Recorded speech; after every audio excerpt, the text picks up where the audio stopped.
Well, good evening and welcome to Tucker Carlson Tonight. There was an unexpected and kind of amazing moment at the White House today. Kanye West, the rapper, showed up in the Oval Office and proceeded to give what amounted to effectively a campaign speech while sitting directly across from the President of the United States and while pounding on the presidential desk. You've likely already seen pictures of what happened. It's everywhere. And the scene may have confused you. You might have concluded it was a publicity stunt staged by famous people in order to become more famous. You may have found yourself muttering about the debased and celebrity-centered focus of our public discourse these days. You may even have felt a little sad, knowing that the dignified country you grew up in is gone for good. You can be forgiven for reaching those conclusions, but they're not the whole story of what happened today. Believe it or not, Kanye West said some genuinely interesting things this afternoon, things we ought to be talking about in public, but are not. He'll probably destroy his career for saying them. He'll certainly be despised by many of his former friends. But before any of that happens, let's consider what he actually said. We'll go with the most offensive things first. Here they are. You know, people expect that if you're black, you have to be Democrat. I've had conversations that basically said that welfare is the reason why a lot of black people end up being Democrat. They say, you know, first of all, it's a limit to amount of jobs. So the fathers lose the jobs and they say, we'll give you more money for having more kids in your home. I think it's the bravery that helps you beat this game called life. You know, they try to scare me to not wear this hat, my own friends, but this hat, it gives me power in a way. You know, my dad and my mom separated, so I didn't have a lot of male energy in my home. You know, I love Hillary, I love everyone, right? But the campaign, I'm with her, just didn't make me feel as a guy that didn't get to see my dad all the time, like a guy that could play catch with his son. She didn't make me feel like a guy who could play catch with his son. West didn't explain exactly what he meant by that, and yet at the very same time, he could not have put it more precisely or more poignantly. He grew up in a party whose policies have systematically destroyed the American family, especially in poor neighborhoods. I didn't have a lot of male energy in my home, West said with obvious sadness. Millions of American kids know exactly what he is talking about. The Democratic Party won't acknowledge these kids or their loss. To party leaders, fathers in the home are at best irrelevant. At worst, they're an impediment to political power. Married women tend to vote Republican, and they know that. When prominent Democrats attack the patriarchy, what they're attacking is fathers. When they wage war on toxic masculinity, what they're trying to suppress is masculinity itself. Everybody knows this.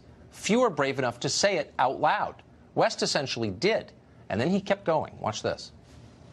So, and that's a move, one of the moves that I love that liberals tried to do. The liberal would try to control a black person through the concept of racism because they know that we are very proud, emotional people. So when I said I like Trump to like someone that's liberal, they'll say, oh, but he's racist. You think racism can control me? Oh, that don't stop me. That's an invisible wall. You think racism can control me? It's an invisible wall.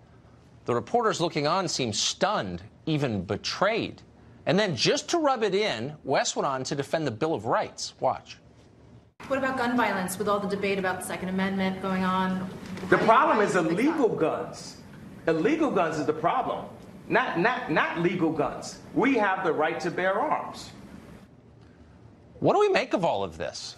Well, obviously, just from watching, you can tell that Kanye West is an eccentric guy. He meanders.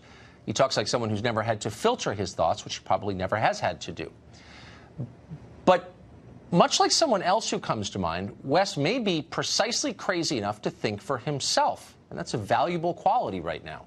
No consultant advised him to say any of that. Clearly, nobody controls him. Sometimes he doesn't control himself. But listen carefully to what he said. Sprinkled throughout his ramblings are flashes of truth, real insights into the way the world actually is, rather than the way they tell us it is.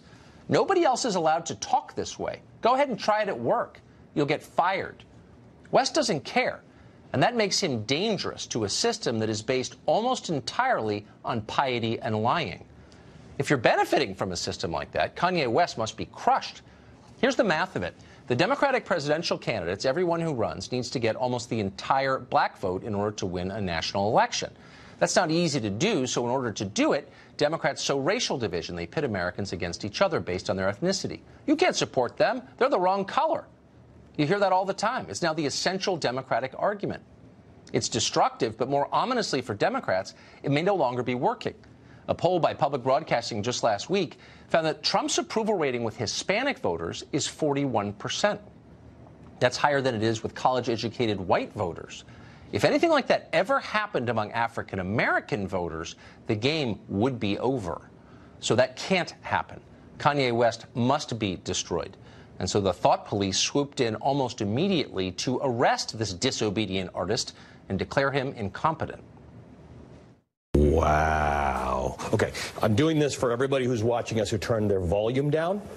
You can put it back up again. That but was if you think you're bonkers. going to get a thoughtful play-by-play and political analysis, you're not, because that was an assault on our White House. It was a combination of stream of consciousness. I felt like I was sitting in on a psychiatric visit and a commercial for Donald Trump. What I saw was a minstrel show today. Him in front of all of these white people, mostly white people, embarrassing himself and embarrassing Americans, but mostly African Americans.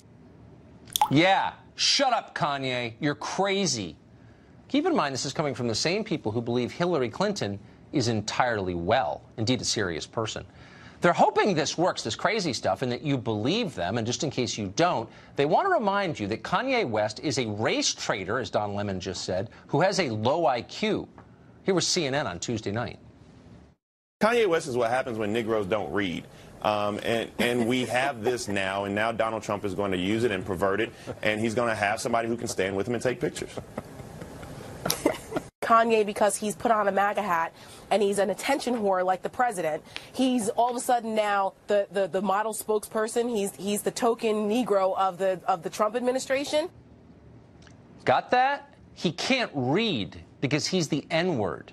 That's what the liberals on a liberal cable channel are now telling you. But they have no choice. They are terrified you will listen to what Kanye West is saying, and that's not allowed.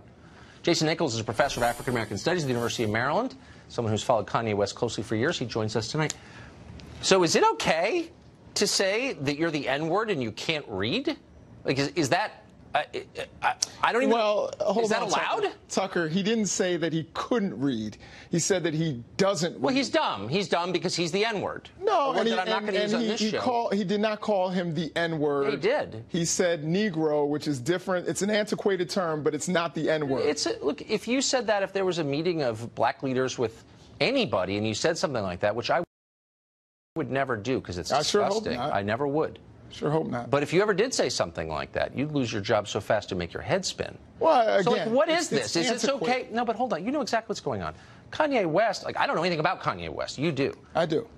So I'm not an expert on the subject, but I know that you should be allowed to have an opinion that's different from the mob's opinion. The groupthink isn't mandated. No, truly. The mob on cable news. Like, it's okay to have a different view. It's all right if one guy disagrees. Okay? Again, and they use racial epithets and call him stupid and crazy? Like, what is this? Well, number one, in terms of calling people stupid and crazy, that's something that the president has done several times to lots of African Americans. Are we for that now? So I mean, no, but hold on. Like, what has done the exact same thing. Okay, but I thought we were against that. I mean, they're attacking him on the basis of his race because he's deviating from the group. But Tucker, call it out from your president. Kanye West, you know, and Kanye, what does the president have to do with it? I'm just saying, I'm watching Don Lemon. But hold on. Don Lemon, you know, come on. I don't know. It's a major case. Is that okay? I guess that's what, look, I don't think it's okay when anybody does it. I don't care what color or party. I'm not into it. My view on Kanye West is this. I have lots of sympathy and empathy for him. He and I actually have a lot in common.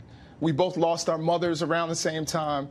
I know how that's a stabilizing force in your family, and I think he does suffer from some mental illness as he was diagnosed with bipolar, even though he tried to undiagnose himself. But I thought a lot of his ramblings were incoherent. Okay, they were and incoherent. That's what people are pointing out. Okay, but some, I agree, some were incoherent, but some were totally coherent. He said, look, the Democratic Party's policies have wrecked the black family. That's true. That's incorrect. Like, okay, but That's okay, we incorrect. can argue. Look, there's a lot of social scientists. We can have a separate. Sure. But that's an actual position that people who study it for the course of their lifetimes believe. That's not a crazy perspective. A lot of people think that. I think that. I'm not crazy. Yeah, no, you're not. But I think that so why is it over the line when he says that? Well, I think a lot of people are also disappointed. Why? And I think they're disappointed because Kanye held certain positions early on in his career that he was almost like a folk hero in the African-American community, particularly in the hip-hop community. When he called George W. Bush racist, but you're allowed to change your views. I've changed my views on almost everything because America's changed. So don't we want that? See, what this is not, I don't care about Kanye West, and I don't actually care about any political party. What I care about is the freedom to think for yourself and to tell the truth as you see it. Yeah, and he has. But why are we attacking him for that? Well, no, I mean, we actually, you on this show every night, as you've said, I have the right to have an opinion upon people that voice their opinions. I totally agree, but I'm just saying, and so we're attacking this guy as crazy crazy and an N-word who can't read and stupid, and he's like a traitor to his race because he's got a view that's different from the majority. Like, that's a fascist position. Like, we should encourage people to think for themselves, shouldn't we? No, we absolutely should, but what they're trying to say, and I think what Bakari Sellers meant by him not reading, not that he couldn't read, but that him not reading is that he didn't have an understanding of some of the things that he talks about. He hasn't actually read and thought these things through. Rather than rebut it and say, well, you know, here's the information I have that shows that welfare has not hurt the black family. It's actually strengthened it. Okay, show me the info. It's like, you're crazy, you're stupid, you're a traitor to your race. It's like, you can't have an honest conversation when people Well, I mean, even some like of the things that he said, you know, when he talked about welfare today. Yeah. He talked about, you know, things that hadn't been in place since 1990. Yeah, well, he's not a policy expert, but, like, I don't know. It's just this weird. You don't get more money for having more children. That's been phased out. That was phased out with TANF by Bill Clinton, and he's still stating it, which means that he is not up on the issues that he's espousing. There's one issue. You about. You have a famous person who's not a policy expert, but like he's thinking for himself, and that's not allowed. But the president brings him in to talk policy. But that's troubling. Yeah, I guess. Bring in some guys who he brought him in. He brought him in things. to illustrate how totally intolerant the left is, and he succeeded. No, as I said, I love Kanye. I want him to actually get himself together. No? Okay, we got to go. Thank you, Professor. Thank you very much, Tucker. Well, the rage against Kanye West wasn't simply on television. It was all over Twitter. Tariq Nasheed said this: Kanye West is exactly how people who benefit from the system of white supremacy like to see black men groveling, buck dancing. I can't even read that. It's such crap. And it's so mean, too, by the way.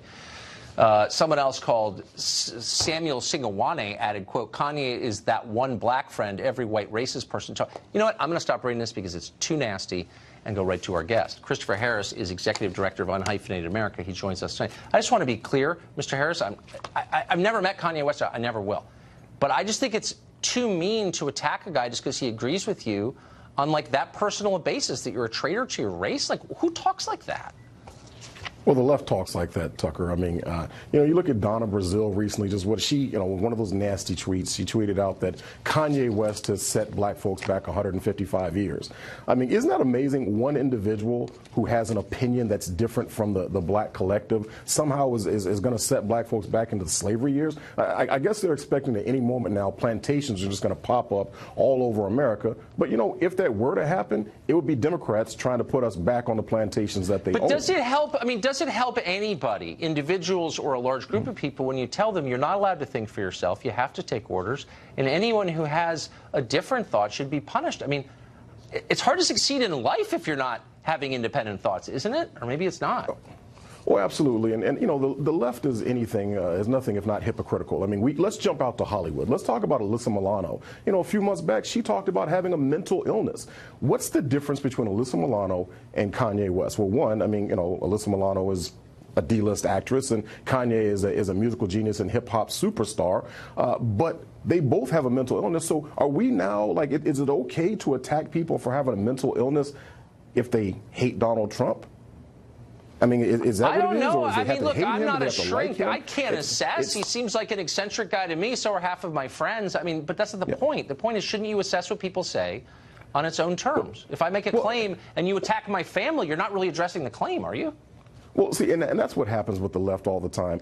They don't have any leg to stand on. What Kanye is talking about is the fact that, listen, regardless of the color of your skin, things are better for people in America. People of different ethnicities are more economically free today than they were before. Ask yourself, what can you not do today in America as a black person that you could do when Obama was president? Nothing. In fact, there's more black businesses starting. Their families are strengthening. People go around and they're talking like, hey, you know, things are actually getting better. And I want to point out one thing real quick, Tucker. Yeah, did you notice that? Hit me with it. You notice that they had Jim Brown in there right next to Kanye West, but you notice they're too scared to talk about Jim Brown, but they'll try to go after Kanye West. Yeah, I mean, I'm just for freedom of thought. That's it. You know, independent of any individual. But Christopher, thank you very much. Nice to see you. Thank you, Tucker. Amazingly, we're less than 4 weeks away from Election Day. So we're going to take a close look at some of the candidates in some of the country's closest races. Our first such investigation is after this break. We hope you'll stick with us.